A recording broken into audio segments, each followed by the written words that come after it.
Bien, alors là, vous allez entendre le pape qui préconise la vaccination et qui dit que c'est un acte d'amour de se faire vacciner. Donc je vous laisse découvrir cette injonction morale, hein, d'une autorité spirituelle. C'est donc à chacun de se faire son opinion sur la question. On peut réfléchir sur le fait que cet enregistrement a été fait au mois d'août, c'est-à-dire qu'on n'avait pas beaucoup de recul déjà sur le vaccin, sur les vaccins. On a découvert certains effets indésirables depuis, sur certains vaccins qui sont déjà dans certains pays retirés donc de la circulation. Et vous avez un pape qui demande à ses fidèles de se faire vacciner les yeux fermés en leur disant que c'est un acte d'amour. Bien entendu, le fait de se faire vacciner, on le fait pour les autres, on ne le fait pas pour soi.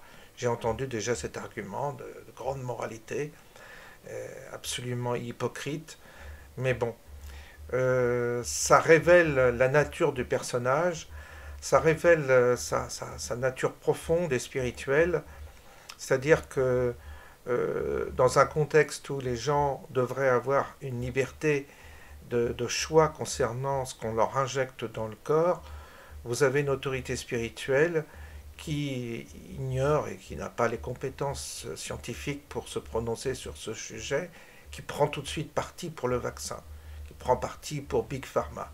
Ça veut tout dire et c'est très révélateur. De toute façon, on est dans une époque où on voit plein de personnes se révéler. C'est très intéressant à propos déjà du sujet du vaccin, mais pas que. On vit une époque des révélations. Les gens se révèlent, tout le monde se révèle. On voit quelles sont les personnes qui ont de l'intelligence, qui ont de la profondeur, qui ont du discernement, qui ont de la lucidité, qui ont du courage. Et on voit aussi les menteurs, les lâches, les démagos, ceux qui ont des conflits d'intérêts. C'est très intéressant cette période, surtout pour ça. Ça nous aide à faire à nous-mêmes nos choix, ça nous aide à choisir nos amis, ça nous aide à faire le tri, et ça nous aide justement à y voir plus clair concernant cette nature humaine qui actuellement révèle ses failles et révèle ses limites. À bientôt et bonne soirée. Gracias a Dios y al trabajo de muchos, hoy tenemos vacunas para protegernos del COVID-19.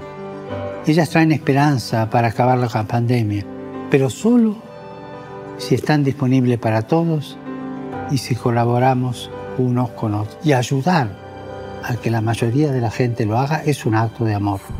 Amor a uno mismo, amor a los familiares y amigos, amor a todos los pueblos.